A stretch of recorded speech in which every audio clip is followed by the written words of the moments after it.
এরা বউ ছাড়তে রাজি, সংসার ছাড়তে রাজি, মোবাইল ছাড়তে রাজি না। নির্বাচন কমিশনার নাকি সিদ্ধান্ত নিয়েছে মোবাইল হাতে নিয়ে 400 ভোট কেন্দ্রে 400 গজের ভিতরে ঢুকা যাবে না। আরে ভাই, আপনি যে এই সমাজের পোলাপান, যে বাংলাদেশের যে মানুষ, এরা বাথরুমে গেলে ফোনটা হাতে নিয়ে যায়, এরা ঘুমায় মোবাইল হাতে নিয়ে ঘুমায়। এরা বউ ছাড়তে রাজি, সংসার ছাড়তে রাজি, মোবাইল ছাড়তে রাজি না।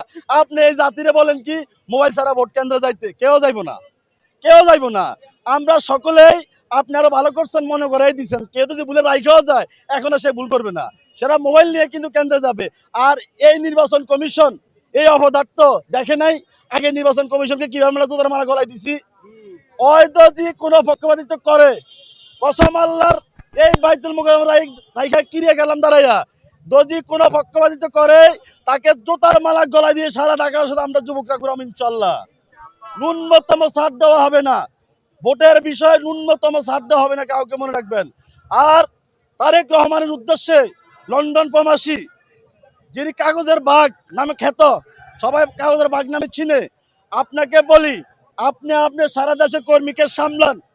যদি বাংলাদেশের কোনো প্রান্তে কেউ একটা কেন্দ্র দখল করে, তো তারেক রহমান সাহেব আর আপনারা মুসলিমকে টাইম পাইবেন না।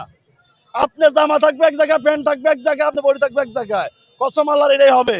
কারণ আপনারা যেরকম না চাঁদাবাজির জন্য মানুষ মাইরে ফেলাইতে পারেন, আমরা ভোট দেওয়ার জন্য ভোটে কেউ বাধা দিলে আপনার মতো দুই সেটা তারেক রহমান ফ্যান গুলো ফেলাইতে পারবো, কোনো সমস্যা না। মাইরে ফেলাবেন, মাইরে ফেলান, তারে মাগার ভোটার অধিকার আমরা নিশ্চিত করে ছাড়বো ইনশাল্লাহ।